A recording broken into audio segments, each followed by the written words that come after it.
All right, protect yourself at all times. We are on it. Here we go. The latest Vegas Sportscast for this Sunday and rough Saturday night for the Vegas Golden Knights in Washington, D.C., in the nation's capital. Losing by a final 3-1 to the Capitals. We'll talk that. We'll also talk about a little bit of NBA, but mainly Vegas Golden Knights, as you know here. And a couple of stories to this. Yevgeny Kuznetsov was one of the keys. Yes, be careful the way you say that. Kuznetsov. He came back. He was injured early in Game 2 of this series. Came back in Game 3. There was some questions of whether he would play. I don't think there was ever really any doubt he was going to play in this game. He's been their leading scorer during the playoffs. He scored a goal. But more significantly for the Washington Capitals, Alex Ovechkin scored a goal, his second in 2 games. And he was a leading scorer in the NHL during the regular season. 32 years old, from Russia. Just has been a beast these last 2 games. It's like he never leaves the ice, sort of. Like he's always there doing something.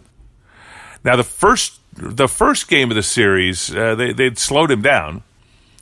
And the 2 games during the regular season, he did nothing. He did nothing in Game 1, for that matter, in the series. So they'd been able to slow down. And I asked, maybe I jinxed the team. I asked Gerard Gallant and some of the players, like, what are you guys doing magical to be able to stop Ovechkin in 3 games so far? Well, the last 2, they haven't been able to stop him, okay? It was a crazy crowd there, but it was Game 3 last night, Stanley Cup Final. Washington Capitals win 3-1 to take a 2-1 lead in the best-of-7 series. That's the bottom line. Next game is going to be Monday. What the Knights did right, I thought, in watching the game on TV, I thought that it was just a masterful performance by Marc-Andre Fleury once again. I know you're going to look at the stats and go, well, he let 3 shots in out of 26. That's a bad percentage. No, this game would have been 7-1 if it weren't for Fleury in the nets. The saves that he made were absolutely incredible. Glove saves, mainly, was just picking him out of the air. One-on-one against Ovechkin, made a great glove save there. And this game would have been much uglier. It was tied at 0 after the first period. The first period was pretty eventful. First of all, there was a great Fleury save with about a minute gone on Ovechkin. And then Fleury got then goalie interference on Fleury by Devante Smith-Pelly, smacked into him in the head. There was a goal scored on the play. Goal was disallowed. Pelly got a 2-minute penalty. Knights did not capitalize on that. But the first period also had the Knights, Riley Smith and Jonathan Marchessault, also hit the pipe on shots during that period. So it ended up 0-0, but it could have gone either way. Knights could have been up 2-0, could have been 2-0. The other could have been tied at 2, like the first game was here in Vegas. So it was a game of millimeters, not inches. Oh, this game's much closer than a game of inches. So the second period, right off the bat, was when Ovechkin scored a goal, and that was on like the 5th rebound from a play in front of the net where Fleury made just incredible saves. And finally, enough was enough, and Ovechkin just put the puck in. And Kuznetsov also got a goal a little bit later. Then the Knights brought it to 2-1 in the third period, early in the third, about 16 minutes left in the third. And it was Thomas Nosek once again scoring his 3rd goal of the playoffs.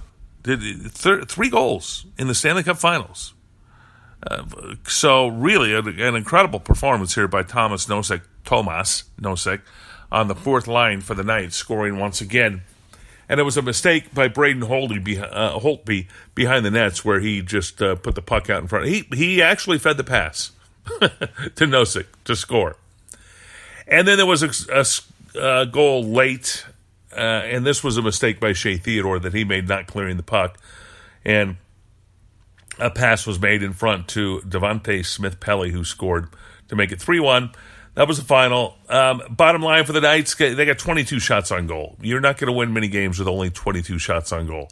So they need to get more shots on goal. They need to attack the net more. They need to do it better. But it was this was a game where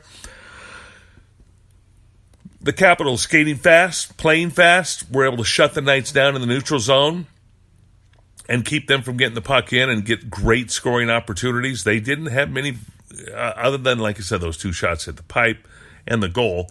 There weren't a lot of great scoring opportunities for the Knights. And again, only 22 shots on goal. That you can't keep doing that and expect to win in the Stanley Cup final. So they got Game 3 coming up Monday, tomorrow, in Washington, D.C. The Knights win this game, and we're back to normal, back to even. In fact, Knights would have the advantage, home ice, with 3 games left in the playoffs after that, and they would have 2 of those in Vegas. The next one in Vegas, by the way, is set for Thursday of next week. So they play Monday in D.C., Thursday here in Vegas. So that's what you got. That's what's happening right now with the Stanley Cup final. And the Knights can turn it around with a good performance.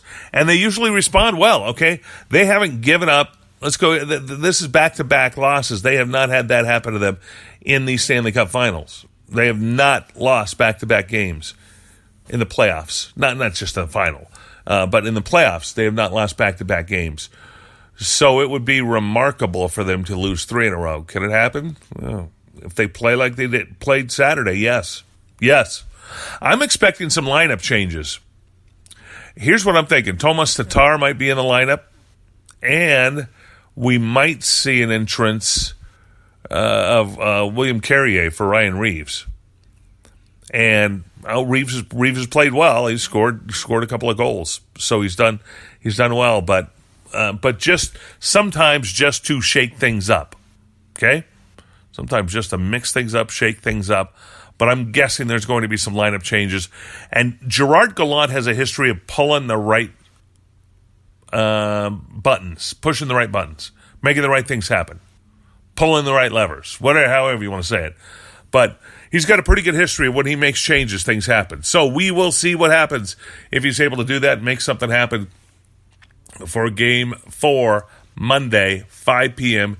in D.C. Oh, we've got NBA playoffs going on tonight, Game 2 between the Warriors and the Cavaliers. Hold on. Okay, there we go. 4th time we've seen them play, and plus of the NBA Finals. And they just don't, certainly not as exciting as watching the NHL and what they can do here. But that being said, Cavaliers won Game 1 in overtime with that great comeback. Well, a great comeback.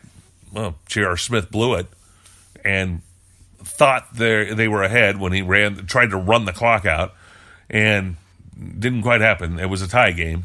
He had 4 seconds. Could have taken a shot after a rebound. Anyway, you know the story on that one. Just one of the biggest mental blunders you can make in the finals for the NBA, and he did it. And I don't know how the Cavaliers recover from this. I don't think they do. I don't think they recover from this. So that being said, we'll see. Plus, they weren't favored to begin with to win this series. So that's it. That is your sports for this Sunday. Everybody have a good one. Let people know about the Vegas Sportscast. Thanks for listening. Ron Futrell, 8 News Now. And that's the way I see it. Bye for now, everybody.